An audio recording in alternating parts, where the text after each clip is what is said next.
So my name is Clément Marinos. I'm an associate professor in economics in the Southern Brittany University. My research field are focused on digital and collaborative economy, networks and territories, territorial development also, and especially for territories located in remote places. Okay, middle-sized cities, small cities, remote areas. Okay. Today we are going to talk about digital nomadism and the relation to space, digital nomadism and relation to space through one of my research projects, which name is Territorial and Digital Mobilities through Tourism and Work. So I hope it will interest you. It's about tourism, you can understand. So maybe let's start with a short introduction about digital nomadism. Maybe you heard about that. There is many, I think, digital nomadism here in Las Palmas. That's a hot spot. So digital nomadism are people who in the process of their professional activities, studying, maybe sometimes creating arts, sometimes free time, are not confined in particular specific location, and they use internet technology and mobile connections. Okay. I think this new phenomenon of digital nomadism, it belongs to the information communication society, but also to the leisure society, what we call civilisation des loisirs. Okay? And it also appears in two different contexts, two different trends, the mobility trend and also digitalization trend. Okay? If we want to think about the possible origins of the phenomenon, it's probably like an extent of the Grand Tour. Maybe you know what is a Grand Tour? Grand Tour is something that young people did 2 centuries ago in Europe. Most of them were from England, sometime from Germany, and they did a tour all along Europe to learn many things, to meet other young people, and that's probably one of the projection of that. And the other kind of origin could be the wanderlust from the Romantic Germans. Okay? More recently, it's probably linked to the sabbatical leaves, which is something maybe more common in the US and in Germany. It's also in France. I don't know in Spain if it's something that people do. Not many. And also travel bloggers. Travel bloggers, they are probably one of the first people who proves that it's possible to travel and to work at the same time, and to earn money traveling. And more recently, if we continue to draw the picture, it's close from the flag sharing Erasmus program. Maybe you know the movie, the French movie L'Auberge Espagnole. I don't know the traduction in the translation. Sorry. It's very famous in France. The story of a bunch of guys in Barcelona. So it transforms a whole generation, I guess. Also low-cost flight and work holiday visa and co-working. We'll talk about co-working just after. And as you can understand, it's expanded with the development of digital tools and also networks and digital tools.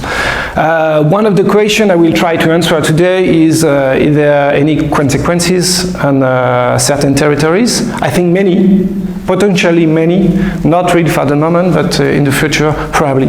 And one of the consequences is the existence, the creation of new social infrastructure, such as co-working spaces. Okay, we'll talk about it after. So let's talk now about my research project, Thermonut. I explain you what does it mean. It's a spin-off of an older project about innovation in mid-sized cities, and we try to explain the role of co-working in mid-sized cities. When I say mid-sized cities and small cities, it's all about the fact that those kind of territories are supposed to be far from social efficient networks. Okay, without agglomeration effect and network effect, okay, or less effect, okay. So this project was about the innovation capabilities through networking outside metropolises, and we decided to study co-working spaces. And one of the co-working space we've been was a bit special. It is located in Audierne, at the end of the point, the west part of France, a small fisherman village. And talking with the manager, he explained us that the people who are coming in his place were not normal co-worker, regular co-worker. Okay, there were people from outside, people from Paris, people from abroad, and they arrive in Audierne and they stay, for instance, several months in Audierne, working and mixing working and leisure time in his place. So most of the time, co-working places, you arrive in the morning and you leave after your day work.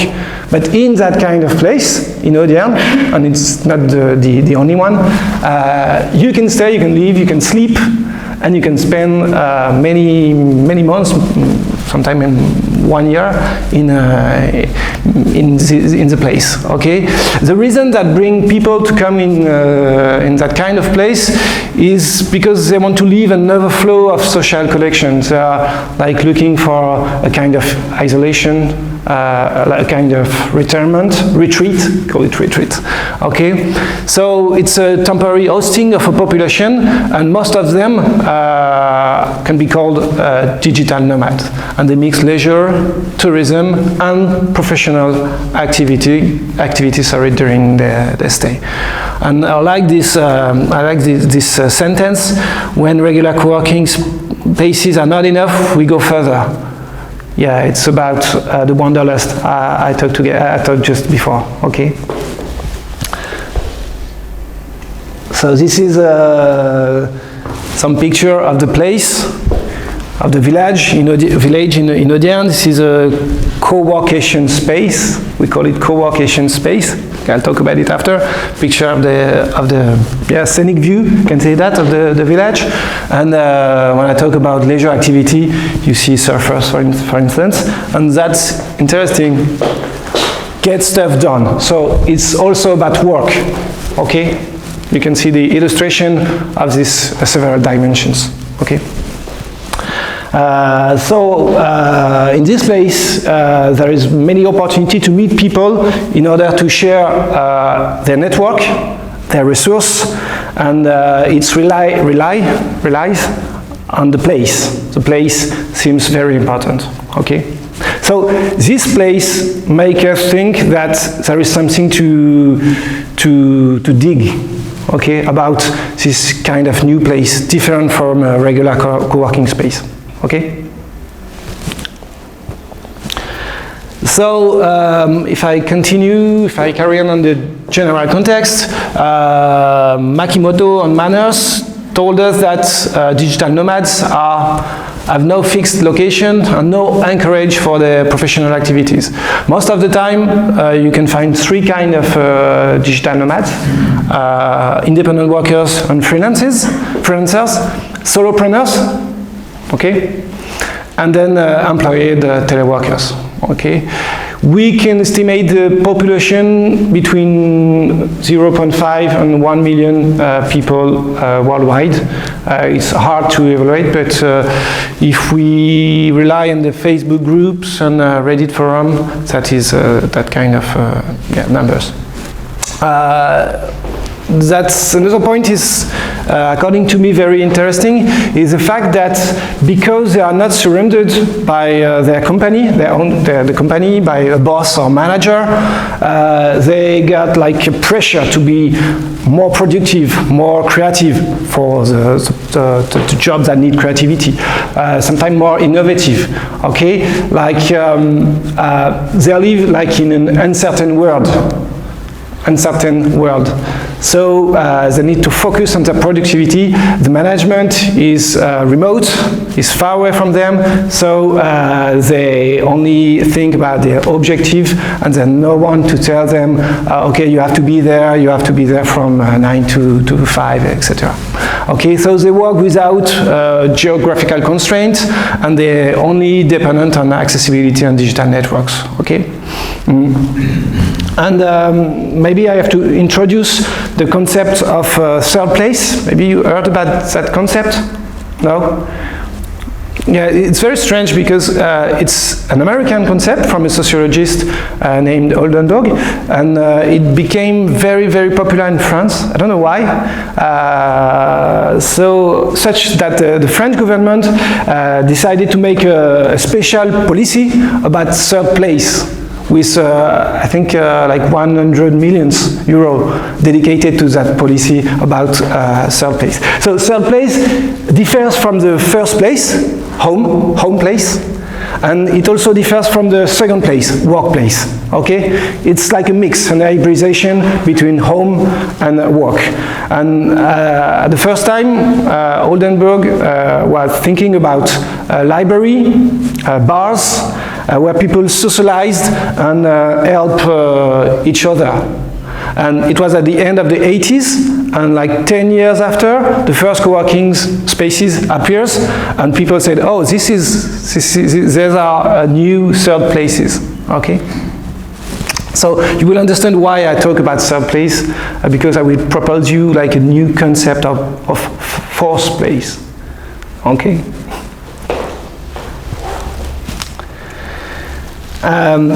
Yeah, my research topic is about fourth place, from the third place to the fourth place. So a place like Swenson House in the small fisherman village is probably a fourth place. It's another type, another kind of place that I've been developing in recent years with like a new hybridization. Another dimension, home place, workplace, third place, but something else. Those fourth place are, for me, according to me, at the center of a triptych between work, home, and holidays. You can say wanderlust. I think it's a good terminology, wanderlust. The other way to call them is co-working spaces. Co-working is a mix between co-working and vacation, okay? In Spanish, they call it trabacaciones, okay? And in French, travacons, but we don't really use it in France, okay? But it exists in Spanish, trabacaciones. And most of them, which is interesting for me, are located in territories far from urban centers. I think it's one of the main components of those spaces. Is it possible to get the wanderlust if you are in New York? Maybe, but I'm not sure. If you are here, it's maybe more, it happens maybe more easily. So, one first, it's not really a paradox, but it's something that's interesting. Digital nomads, they can free themselves from any form of anchoring to a place of production. EA, the office, but in the same time, due to the practice, they favor specific locations. Okay, they could be anywhere, but when you have a look at where they are not located anywhere. Most of them are located in those fourth places. Okay. And approximately there is something like 200 co-working space all over the world, and it's growing very, very fast. Okay. So this case, I think, illustrate very well the mix between the hybridization of the triptych with work, holiday, and home. You can see those, it's an extract from the website of one of the spaces, and you can see those 3 dimensions. Okay, live, work, and explore the wanderlust. Okay. This place is located above the polar circle, so very remote place. And just you have to know that to reach that place is like 20 hours by car from Oslo. So yeah, you deserve it. I mean, it's not you don't go there randomly. Okay. So the question, one of the questions is, what the reward when you are here? What the reward? Okay. Another illustration, which is a place very far from everything. It's in Panama, San Cristobal, and this is a co-working space, a co-workation space. Okay, there is a 4G, the Wi-Fi. You can work there. People come and work there for I don't know, many weeks or whatever. Okay, so it looks like a race to the distance. The further you go, the better it is. Okay, when you see that. Let's talk maybe more precisely about my research project. There is many 4 objectives, 4 aims. The first one is to try to characterize and analyze this form of new hybrid spaces and the different mobilities. There is also the question of perception, representation, and the use of territory by these spaces. You have to know that the manager of those spaces communicate a lot, relying on social media, digital tools, etc. So they bring like they broadcast, like a representation of their own territory to the world.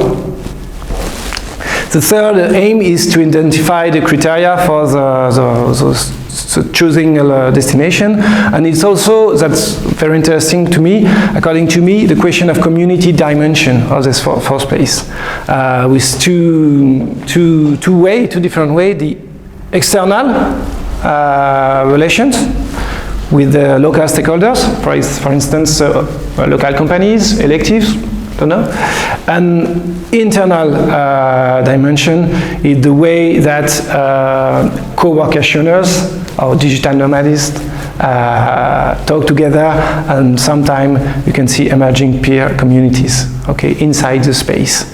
It's a multidisciplinary approach. To be precise, we are 8 researchers from all this, from geography, economics, information communication management, from France and also from Indonesia.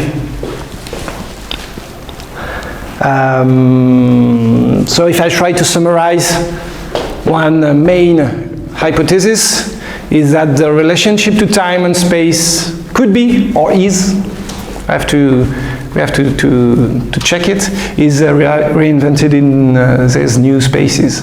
It means working there and elsewhere with a digital, what we call digital ubiquity. Working all the time without any scheduled constraint, is it true or not? Maybe digital nomads do exactly the same thing with the same rhythm, with the same routine as if they were in their home. Abolish the temporal boundaries between work and personal time. When you have a look at their schedule, you can see that they go surfing in the morning and then they work. Maybe they work at night, during the night. Yeah, everything is still possible for them, maybe. And another like sub-hypothesis we'd like to try to test is who they are. Do they are tourists? Do they are local workers? Do they are both at the same time? Maybe a new category of people, okay, for the territory, for the local stakeholders, I mean, okay. The first one is a constriction of an analytical database of 55 force places, relying on the websites. Most of them are located outside major urban centers. I explain why is it interesting for us, and outside the main hubs of the digital economy. Okay, far from Silicon Valley or Western capitals. Okay. The second way we will analyze this phenomenon is with semi-directive interviews with founders, managers from co-working spaces, sorry. And also we are going to distribute an online questionnaire to user guests, which is maybe more classic, okay? Here is an extraction of the database, okay, and you can see where they're located. There is some hotspots of digital nomadism with many, here, Canarias, with many co-working spaces. In Bali, it's probably one of the most more attractive place for digital nomadism. Bali, Chiang Mai, Canarias, Açores, and South Portugal. Okay. So there is some unexpected places. So let's now talk about our first results. The first one is we'd like to underline several situations of territorial intermediation. The first situation is an intermediation between local and global scales, which is, I think, very interesting. Yes, they are hypermobile workers, but in the same time, they are locally anchored due to the way they travel and the way they stay, the time they spend in the territory.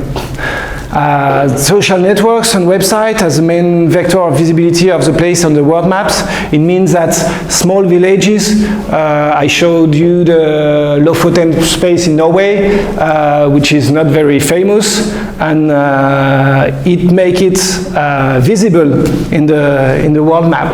Okay. Another kind of intermediation, territorial intermediation, is that the manager of the place are the main vectors of the promotion of the territory, because the space rely on the territory. When they promote their own spaces, they also promote the territory where they are. Okay, I'm clear? It's also a question of networking. Make those spaces reach new networks thanks to the flow of digital nomads, because they travel a lot and they bring with them their own history, and they promote the place, they promote the territory where they've been before. Okay. And we also see many exchange between managers all over the world. Okay, those places are connected each other. Okay, so small places located in non-famous places are connected. Okay, without passing through metropolises. Okay. And in terms of intermediation, my last point is about the new form of economic development. Networking, exchanging, innovating, and maybe, that's a question, creating a system with local actors. I will talk about co-giving, okay? And it's also a question of probably activating some proximities. Maybe you heard about the proximity school? So activating proximity, and also a question of social embeddedness with all the papers from Granovetter.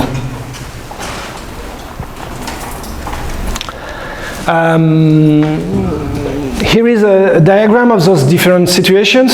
At the center of the diagram, you can see the fourth place. Okay? And the main idea, I won't detail everything, but the main idea is to show the different way the fourth place interact with local and global scales. Okay? And you can see, sorry, the global scale here, the global scale here in other territory, I'm sorry, it's in French, and that is a local scale. Okay? And how does it interact? We could talk about it after if you want. This is an illustration of how co-working space aim to connect digital nomads with local community, with local business. Don't know if it's readable, but here you can see what they're trying to do. Okay, they call it co-giving, and they try to make connection between digital nomads and local business. Okay.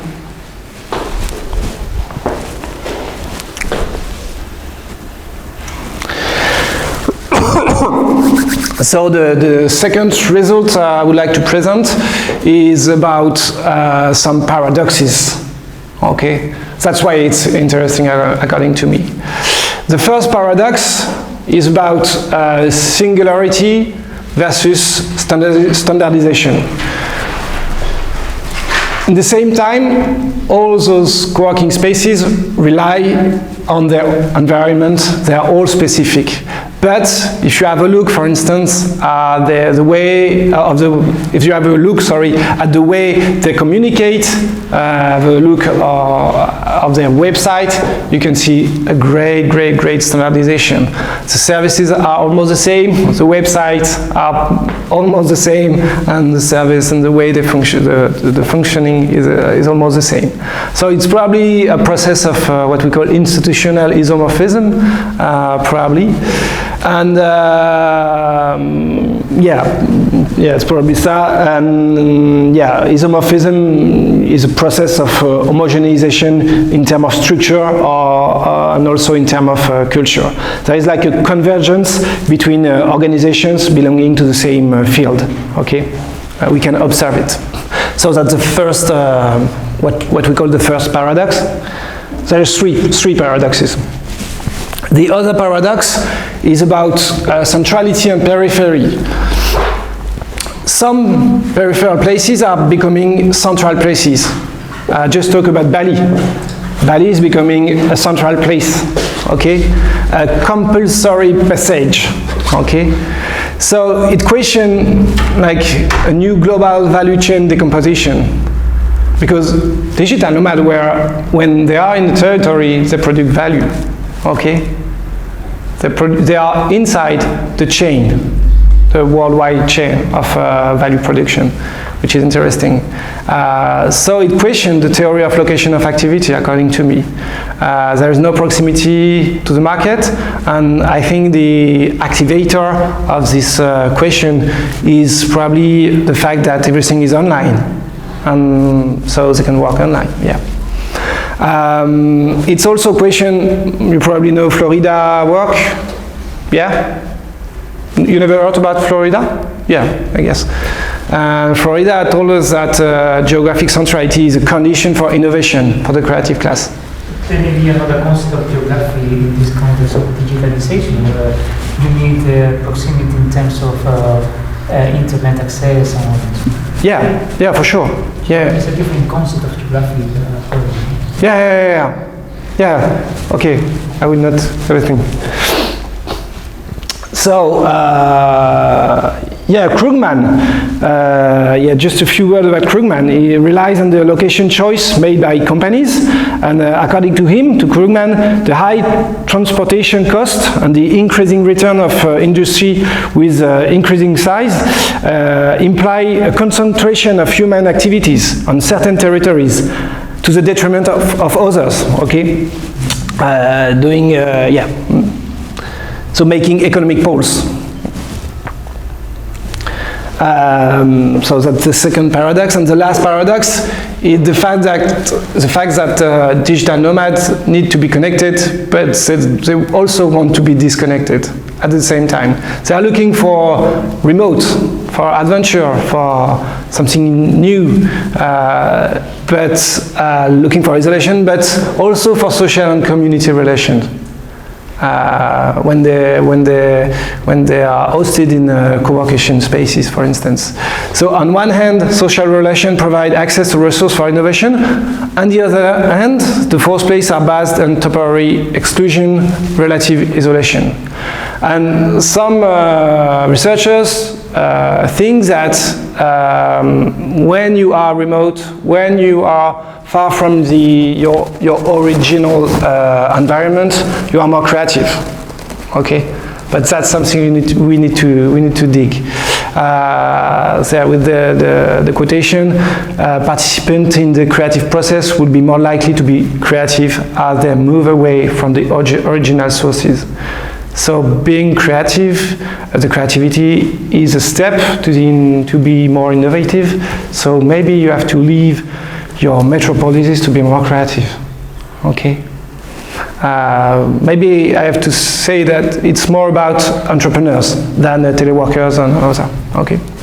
So it questions the theory of clusters, the effect of agglomeration. Maybe you don't need effect of agglomeration to be innovative.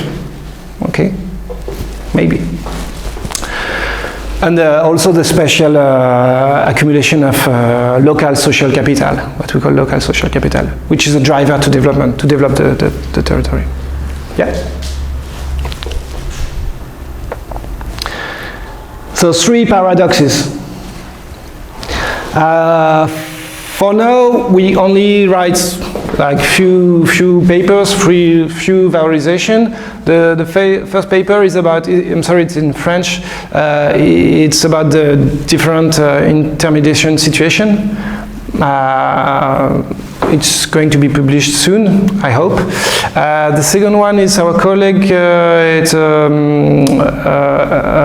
paper written by our colleague in Bali, which I think it's available. And yeah, we're going to organize a special session this summer in Avignon, in the south of France. Okay. Let's now talk about our research perspectives.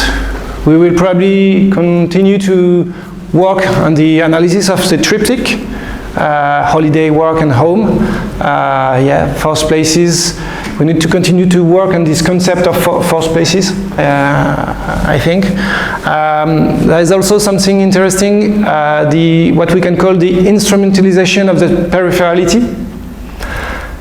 It means that most of the forced place assume to be far from everything, but in the same time they say, okay, but don't worry, there is an international airport at 2 hours from the place, so you're not that remote, you're not so far from everything. So they say, okay, this is what we call tamed peripherality. Okay, périphéralité apprivoisée en français. And another perspective is to analyze the representation of the space by the users. My colleague from information and communication field are very interesting in this topic. And me, as an economics, I would like to measure the impact of in terms of economic development, which needs probably to develop tools. I'm also here to talk with you about opportunities, cooperation opportunities. As I told you, we have a partnership with Indonesian researchers from Bali. We are going to Bali this summer to interview some managers on digital nomads.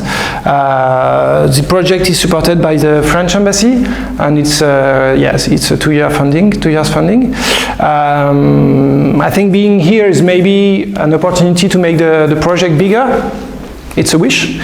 Strengthen the team with maybe Las Palmas academics, and maybe being enough strong to answer, to reply to an ERC type funding. Why not? which is probably possible. And in the longer term, the aim is to create a research community about digital nomadism studies. Most of the literature is American and Australian. In Europe, you don't have many researchers that are interested in digital nomadism. Yeah, okay. And I think it's okay. So gracias por su atención.